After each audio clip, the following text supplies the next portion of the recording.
I watched the officiant turn to my granddaughter and ask if she took Brandon Pierce to be her husband.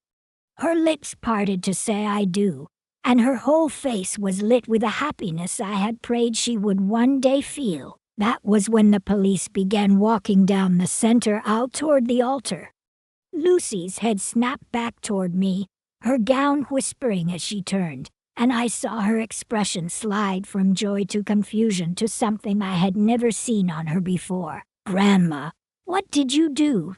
she asked without words, and I knew everyone else was wondering the same thing about a 74-year-old woman who ruined her granddaughter's perfect wedding day. The truth is not simple. It never is. Before I go on, I will tell you this is not the story I ever imagined telling at my age. Now back to how we got here. Lucy has been the bright spot of my life for as long as I can remember. I am 74, and I have buried a husband and a daughter, but Lucy keeps me putting one foot in front of the other. She became mine to raise when she was 10, after cancer took my Sarah, and Lucy's father decided that single parenthood was not for him. She does not remember much about her mother beyond scraps. She remembers Sarah's laugh, the off-key singing in the shower, the butterfly-shaped pancakes on Saturday mornings. Mostly, she remembers being left behind. That ache never closed, so she clings a little tighter to anyone who gives her real attention. Which brings me to Brandon Pierce. I met him 6 months ago when Lucy brought him to Sunday dinner. He was handsome in that polished, forgettable way that photographs well. He shook my hand firmly and wore a smile that made me want to check my pockets afterward. He was a junior investment banker, drove a lease BMW, and had a ready opinion on every subject that crossed the table. "Mrs. Sterling," he said while carving his roast with the focus of a surgeon, "Lucy tells me you were quite the businesswoman back in the day." Back in the day, as if I had already been shelved. "I did all right," I said, and watched numbers move behind his eyes. Lucy beamed like he had solved world hunger. "Grandma built Sterling Financial from nothing. She managed portfolios for half the well-to-do families in this city." Brandon's attention sharpened. "Fascinating. The financial world has changed so much. I would love to hear your thoughts on today's investment strategies." Flags were already waving in my head, but Lucy looked so happy. After years of guarding her heart, seeing her open it to someone felt like a small miracle, so I smiled and refilled his wine. The engagement came fast. 3 months of whirlwind dates and late-night texts, and then Lucy called me crying happy tears because Brandon had proposed at that pricey spot downtown. The ring was modest but tasteful. He said he could have gone bigger, but he was being fiscally responsible. "He is so thoughtful, Grandma," she gushed, saying we should put money toward our future instead of a rock. Thoughtful or careful with himself, I wondered, but I held my tongue. The next 3 months disappeared into wedding planning. Lucy threw herself into every detail like someone who never believed she would get this chance. She chose a small church downtown, booked the Riverside Country Club for the reception, and negotiated flower arrangements like treaties between nations. Brandon stayed charming through it all. He deferred to Lucy's choices, praised my pot roast on Thursdays, and once reached a high shelf for me while reminding me to be careful at my age. At my age went down like a pebble in my shoe, but he made Lucy laugh. He brought her coffee in the mornings and held her hand through old movies on my couch. When she talked about their future, her voice had a lightness I had not heard since she was a little girl. How could I question a happiness I had begged the good Lord to send, even if something about him raised the hair on my arms? 1 week before the wedding, I stopped questioning. That Tuesday night I ended up at the Marriott with a small velvet box in my purse. Lucy called at 6, frantic because she had forgotten to give Brandon his grandfather's watch, a family piece his mother insisted he wear for the ceremony. She was already stretched thin by details, so I said I would drop it off. His bachelor party was in one of the hotel's private rooms. Nothing wild, Lucy promised. Just a few close work friends, including his business partner, Nathan Reed. The staff knows me there from charity galas Sterling Financial used to sponsor, so the concierge sent me to the 3rd floor without a fuss. I stepped out of the elevator holding the little box. Laughter leaked from a door left slightly ajar. I was about to knock when I heard Brandon's voice as clear as if he were standing in front of me. Come on, Nathan. You should see the old lady's house. Fresh flowers every week, real art on the walls, and that is just what you can see. Lucy says her grandmother's got portfolios worth millions. I stopped breathing. Nathan answered, "Are you sure she will go for it? Some of these wealthy widows keep a sharp eye on their accounts."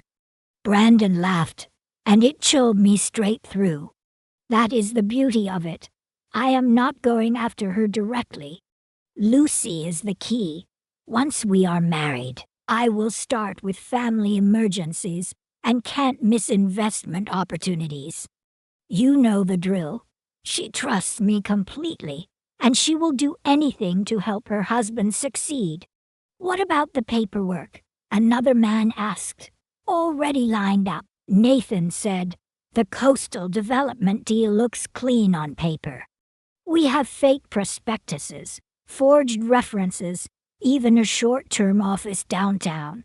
The old woman will never see it coming. My hand tightened around the watch box until I thought the hinge might snap. And if Lucy gets suspicious, the unknown voice pressed. Brandon's tone turned casual, like a man talking about the weather.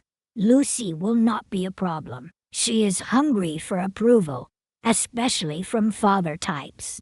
Her dad bailed when she was 10. She latches onto anyone who pays attention. The way they laughed made my stomach turn. They were talking about my granddaughter like she was a mark on a whiteboard. Besides, Brandon said, once I get at Sterling's money, Lucy is optional. Give it 2 years, maybe 3 if she is useful. Then I will find a reason to divorce. By then the grandmother's investments will be gone, and Lucy will be too embarrassed to press charges. What about the old woman herself? Nathan asked. Heart issues run in families, Brandon said, his voice dropping in a way I will not forget, especially in older ladies under financial strain. Sometimes these things solve themselves. I stepped back from the door, sure they could hear my heart pounding. The velvet box slipped from my fingers and thudded into the carpet. Heart problems, financial stress. They were not just planning to steal from me. They were counting on the shop to finish the job. I scooped up the box and walked toward the elevator as steadily as I could manage. In the mirrored doors I saw a 74-year-old woman looking back, but inside I felt ancient. How had I missed this? How had I let a predator get this close to Lucy? I sat in the parking lot for 20 minutes trying to process what I had heard. Brandon was not only after my money, he was setting Lucy up to be broken too. From how easily they talked, this was not their first pass at this scheme. I drove home slowly and started thinking like the woman who once built a firm from scratch. I had 7 days. 7 days to pull my granddaughter back from a man who saw her as a doorway to my accounts. Convincing Lucy would be the hardest part. She wanted so badly to be chosen that the truth would cut her to the bone. But I had to try. I called the next morning and asked her to come for lunch. We had been meeting anyway to go over last-minute details, but this time a manila folder sat on my kitchen table, stuffed with what I had dug up overnight. She arrived glowing and kissed my cheek. She chattered about florist schedules and Brandon's tux fitting going perfectly. "Grandma, you should have seen him," she said, like he had stepped out of a magazine. "You look tired," she added, peering at me. "You feeling okay?" I poured coffee and sat across from her. "Lucy, we need to talk about Brandon." Her smile slipped. "What about him?" I slid the first printout across the table, a state filing for a company called Coastal Development. "Tell me, has Brandon mentioned investments lately?" "Actually, yes," she said, brightening. "He has this amazing development project and thinks you might be interested. He is so excited about it." My stomach sank. He was already laying the groundwork. "Sweetheart, look at this," I said, tapping the document. "This company was incorporated 3 weeks ago. The address is a day rental office." She frowned at the paper. "I do not get it. What does that mean?" "It means the company is a shell set up to take investors' money." Color drained from her cheeks. "That is not possible. Brandon would not be involved in anything like that." I kept going. Screenshots of Nathan Reed's old arrest record. Articles about similar scams in other cities. Proof of the temporary office. With each page, Lucy grew paler. "Grandma, stop," she said, her voice sharp. "This is ridiculous. You are trying to wreck my wedding because you cannot stand the thought of me leaving." The words hit like a slap. "Lucy, that is not what this is." "It is," she said, jumping up and knocking her coffee into the papers. Brown liquid bled across the table. "You have been alone so long you cannot picture me having my own life. You are making things up because you are terrified of being left again." "I heard him," I whispered. "At the hotel last night. I heard Brandon tell his friends he would use you to get to my money." She laughed, bitter as burnt coffee. "You heard what you wanted to hear. He loves me. He proposed to me, not to your portfolio." I tried to blot the papers with shaking hands. "Please listen." "No, you listen," she said, and her voice cracked. "Everyone leaves me. My father walked out after Mom died because I was too much trouble. Brandon chose me, and you cannot stand that someone finally picked me over you." Tears streaked her face, and my own eyes burned. This was the moment I had dreaded. "Lucy, I raised you. I would never invent this to hurt you." "Because you are old and scared and selfish," she said, each word like a stone. "You lost your husband, you lost your daughter, and now you are losing me. So you are trying to blow up the one good thing I have instead of facing being alone." She grabbed her purse and headed for the door. I followed. "Please be careful," I said. "Please pay attention to what he says and does." She turned blotchy and tear-streaked. "Maybe it is time you found some friends your own age instead of hanging on me like I am your emotional support animal." The door slammed, and the windows rattled. I stood in a kitchen filled with coffee-soaked evidence, and a silence I had not felt since my husband passed. I was not giving up. If she would not hear me, I would make sure she saw the truth. The next 5 days were a blur of dead ends. Lucy did not call or text or stop by. Every minute felt like another step toward the cliff. Wednesday night I printed everything I could find on Coastal Development. Thursday morning, I ran my accountant James Rodriguez. "I need eyes on this company," I told him. "Tell me what you can find." "What am I looking for?" he asked. "Whether it is real or smoke and mirrors," I said. He called back that afternoon. "Vivian, it is paper thin," he said. 3 weeks old. Mail drop address. No traceable assets. But that is not illegal. Plenty of startups look like that on day one. Not illegal was not enough. Thursday evening I drove to the listed address. It was exactly what I expected, a building that rents by the day. I waited in my car for an hour and saw no one. Friday morning I swallowed my pride and called Detective Ray Thompson, whom I knew from charity work and whose daughter had been a client. Ray, I think my granddaughter is marrying a con artist, I said. What do you have? He asked. I told him everything, from the overheard party talk to the shell company to Nathan's background. He listened and then sighed. Vivian, I believe you, but belief is not evidence. Filing a company is not a crime until they use it to defraud. And an overheard conversation will not hold up. We need proof of an actual crime. Do you have bank records, forged signatures, victims willing to testify? I did not. I had smoke, and I needed fire. Friday evening I hired a private investigator. Maybe a pro could find what I could not. She called Saturday morning with little to offer. Mrs. Sterling, your instincts are probably dead on, she said. He has the markers of a grifter, but he's careful. No record. If he has done this before, he never got caught. By Saturday afternoon, less than a day before the wedding, I was staring at my phone. I tried one last thing. I called Lucy and got voicemail. Sweetheart, it is Grandma, I said. Ask him to show you proof that coastal development has real projects, real contracts, real permits, real clients. If I am wrong, I will apologize to both of you at the wedding. If I am right, please just ask. She did not call back.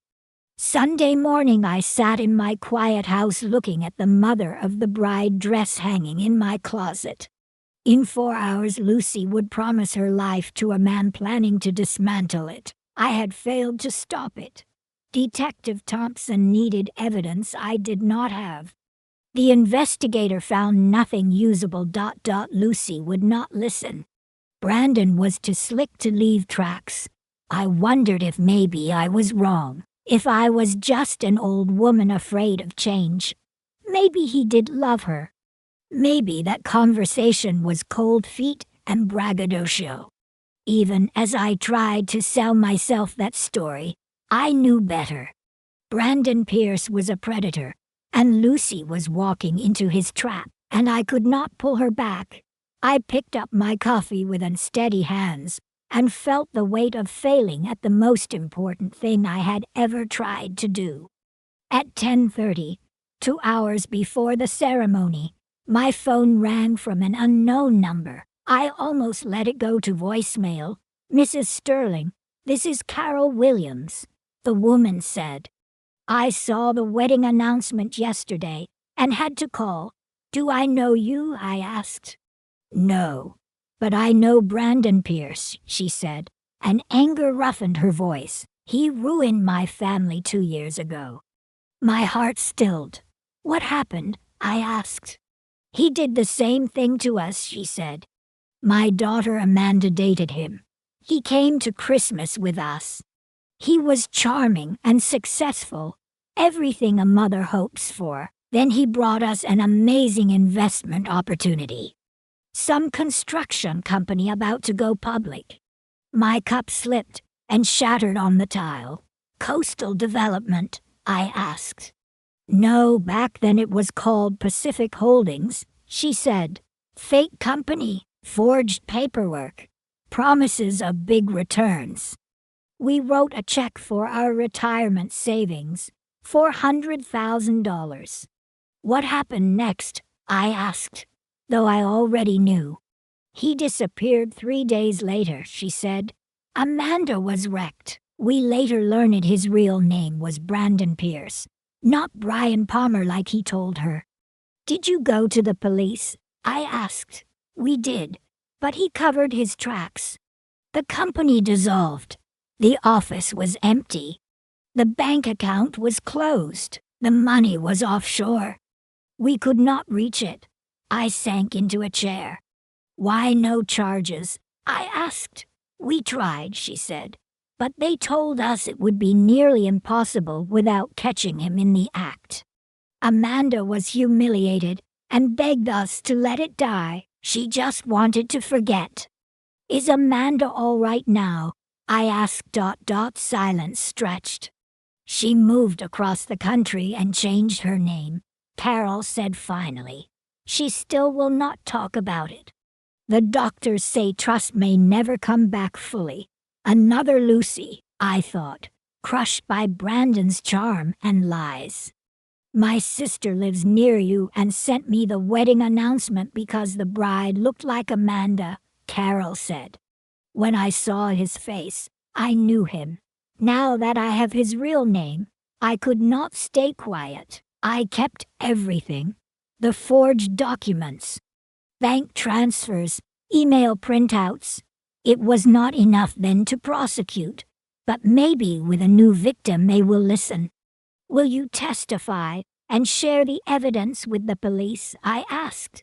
Yes, she said. He has taken enough.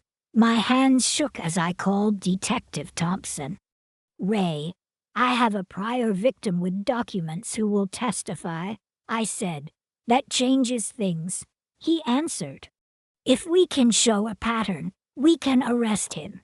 How soon can I see the evidence? She's driving down now with the file. I said. About an hour. Good, he said. I will start the warrant. Where is the wedding? St. Mary's on 5th. 12:30 start. We will be there, he said. Officers will wait outside, and we will move when I give the word. I hung up and realized the hardest part had not even begun. Lucy's wedding day would end in handcuffs, and she would blame me. She might hate me for a while, but she would be alive to do it. And maybe one day she would understand that love sometimes means choosing the hard road. At 11:30 the doorbell rang. Carol stood on my porch with a thick envelope and a set jaw. She was younger than I expected, mid-50s with graying hair, and the tired eyes of someone who has carried pain for a long time. We spread documents across my kitchen table, bank statements, emails. Photos of Amanda with the man I knew as Brandon. This is him at our Christmas dinner, she said, pointing to a picture. Same smile, same calculating eyes. He told us he was an investment banker, just like he told your granddaughter. The parallels were eerie. The emails were worse. Amanda, you are wiser than girls your age. Your parents are lucky. I can see why they trust your judgment. He had written. They were not love notes. They were chess moves. When he is arrested, your granddaughter will be devastated, Carol said quietly, not just embarrassed, broken. Amanda still fights to trust. I know, I said. But the alternative is letting him bleed Lucy out over years. Carol nodded. You are doing the right thing. I wish someone had done it for us. At 12:15 my phone buzzed. We are in position, Detective Thompson said. 3 units outside and 2 inside posing as guests. We will make the arrest during the ceremony. Understood, I said. We should both go, Carol said. Lucy needs to see you there because you love her, not because you wanted to ruin her day. She was right. Ray will need your statement right after, I told Carol. The drive to St. Mary's felt like a slow procession. I saw Ray's unmarked car and 2 officers trying to look like they belonged by the doors. Inside, the church was beautiful, white roses and baby's breath. Morning sun throwing color through stained glass. On another day, it would have been perfect. Carol and I slid into a back pew, up front. Brandon looked polished in black, laughing softly with Nathan, his best man. They looked relaxed, certain the world belonged to them. The music swelled, and Lucy appeared at the back. She wore my mother's vintage dress, and she looked like a dream. This was supposed to be her day. I pressed my hands together to keep from crying. She took her time down the aisle, and when she reached Brandon, he took her hands and whispered something that made her smile. Father Martinez opened his book. "Dearly beloved," he began, and the words echoed in a way that felt unreal. I watched Detective Thompson 3 rows ahead in a dark suit with a phone face down in his palm, waiting for the last piece of paper to clear. The ceremony moved forward for 20 long minutes while my chest ached. "Do you, Brandon Pierce, take Lucy Sterling to be your wife?" Father asked. "I do," Brandon said, steady as a stone. "And do you, Lucy Sterling, take Brandon Pierce to be your husband?" he continued. Lucy drew breath to answer, happiness all over her face. Detective Thompson's phone buzzed. He stood. "Excuse me, Father," he said, his voice even. "Police. I need to stop this ceremony." The sanctuary went still. Lucy's expression shifted in 3 heartbeats from joy to confusion to horror. "Brandon Pierce," Thompson said as he walked toward the altar, "you are under arrest for fraud, identity theft, and conspiracy to commit grand larceny." Brandon's face drained and then flushed. "This is absurd," he snapped. "It is my wedding day." "Step away from the bride, sir," the detective said, calm as a winter morning. Brandon turned and saw me in the back pew. His eyes locked on mine, and the charm fell clean off his face. For the first time I saw the real man, cold and furious. "You," he said, pointing, "you bitter old witch. You could not stand to see Lucy happy." Lucy turned toward me, her features frozen and wounded. "Grandma, what is happening? What did you do?" 2 more officers came from side doors. Nathan tried to run and was taken down before the vestibule. Brandon let them cuff him, but his stare did not leave me. "Lucy," he called as they led him away. "Do not believe her. I love you. This is a mistake." She was not looking at him anymore. She was looking at me like the ground had given way under her feet. Guests whispered and filmed and stared at the flowers like they could pretend this was not real. Carol squeezed my hand and told me I had done the right thing. I was not sure Wright and Easy ever lived in the same room. The church emptied fast. In 20 minutes, only a few of us remained. Lucy sat in the front pew in her gown, bouquet on the floor, eyes fixed on nothing. She had not spoken since they took him. Carol went first and sat beside her. "Lucy," she said softly, "I am Carol Williams. I need to tell you something about Brandon." "Who are you?" Lucy asked, her voice thin. "2 years ago he destroyed my family," Carol said. "He went by Brian Palmer, but it was the same man. He targeted my daughter the same way." Lucy's face went pale. "What do you mean?" "Fake company, fake love, fake investment scheme," Carol said. "He took our life savings and disappeared. My daughter moved across the country and changed her name. She still struggles to trust. So this has happened before," Lucy said, almost to herself. "Your grandmother did not make this up," Carol said. "She saved you from years of hurt. What Brandon did to Amanda nearly broke her in two. Your grandmother stopped him from doing that to you." I walked down the aisle and sat on Lucy's other side. "How long have you known?" she asked, without looking at me. "Since Tuesday," I said. "I overheard him at his bachelor party. He talked about using you to get to my money." "And you did not tell me?" she asked. "I tried on Wednesday at lunch," I said. "You told me I was jealous and selfish and could not stand your happiness." She flinched as the words came back to her. "I said awful things," she whispered. "You said what you needed to protect your heart," I said. "You loved him. Of course you defended him." "How did the police get enough to arrest him?" she asked after a long silence. "Carol had documents from when he conned her family," I said. "The police finally had a pattern." "I called her selfish," Lucy said, looking at me for the first time. "I said you were afraid of being alone. Was I wrong?" Carol asked gently. Lucy studied my face. "Yes," she said. "She was afraid I would be destroyed." "I was terrified," I said. "When I heard him talk about you like a tool, and laugh about how easy it would be because your father left, I could not let it happen." "He really said that?" she asked. "He said you were desperate for approval from father figures, and would believe what he told you because you were grateful to be chosen," I said. "He was not entirely wrong," she said quietly. "I wanted so badly to be chosen." "You deserve to be chosen by someone who sees your worth," I said, "not your soft spots."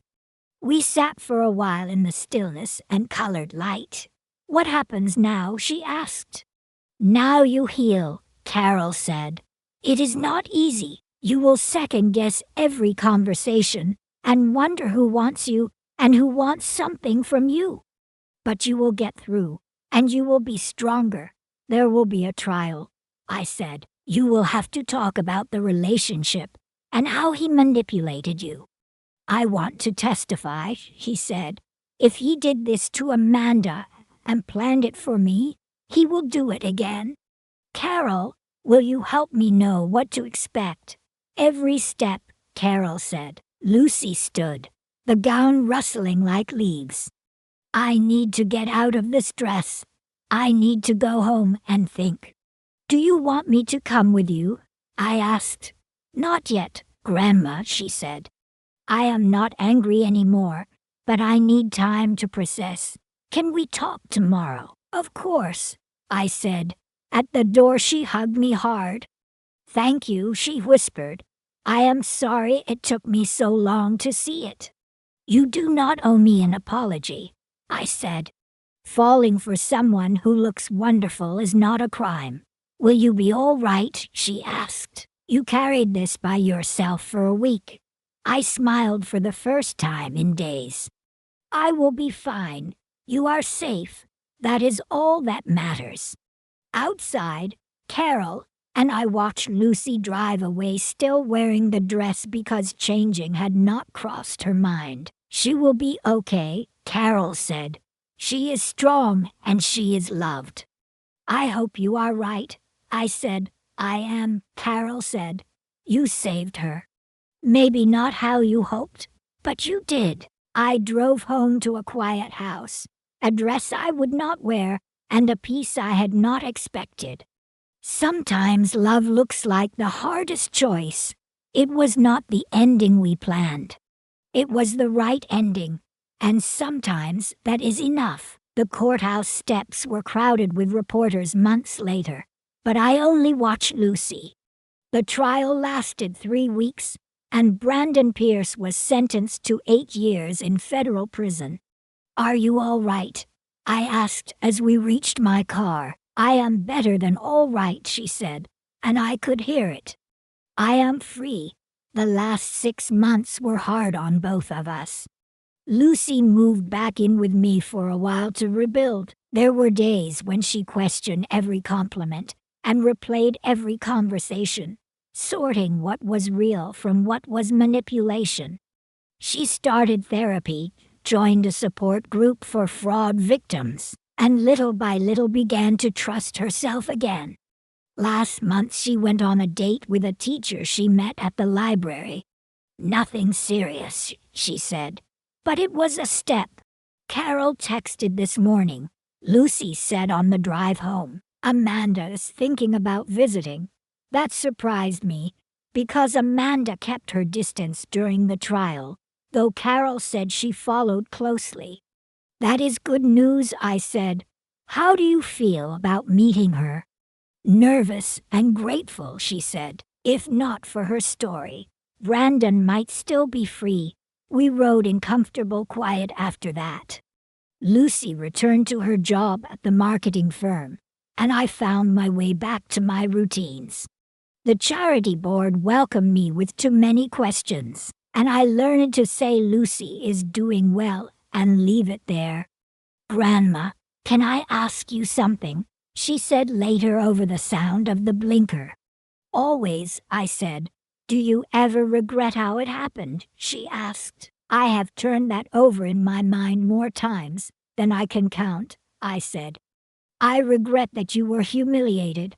I do not regret stopping him.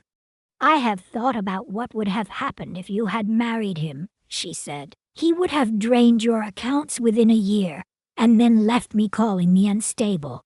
I would have lost you and myself, and spent years wondering what I did wrong.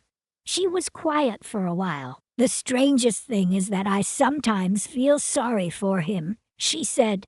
He spent his life pretending and chasing marks, and never building anything real. What kind of life is that? The steadiness in her voice amazed me. 6 months earlier she was a young woman hungry to be chosen. Now she understood herself in ways that will carry her through storms. That evening she cooked dinner, something she has taken up to reclaim home. We sat at the same table where she once accused me of trying to ruin her happiness, and she reached for my hand. I never properly thanked you, she said. You do not have to thank me for loving you, I said. I need to thank you for risking my anger to save my life, she said. Not every grandmother would have done that. Any grandmother who truly loves her granddaughter would have done the same, I said. You know what I realized, she said, smiling. All those years I thought I was waiting for someone to choose me. But I already had someone choosing me every single day since I was 10. Sweetheart, you chose me when my father could not, she said. You chose me when I was angry and difficult. You chose me even when it meant I might never forgive you. That is what real love looks like. Outside, the sun slid down behind the garden where Lucy grew up and where she once brought Brandon to show him off like a prize. Now I knew the truth. Lucy had always been the prize. She only needed time to see it. What are you thinking about? She asked. I am thinking about how proud your mother would be, I said. Lucy squeezed my hand. I am thinking about how lucky I am to be your granddaughter, she said. The kitchen went quiet except for the grandfather clock in the hall, marking time we now understood was precious. Time we almost lost to a man who treated love like a transaction and family like a target. Love won anyway, not the storybook kind Lucy thought she wanted, but the kind that is messy and complicated and strong enough to outlast the worst of it. And that, I thought as I looked across the table at her, was worth everything. So that is my story, told as plainly as I know how. If you ever faced what I faced, would you have done the same? I hope none of you ever has to find out.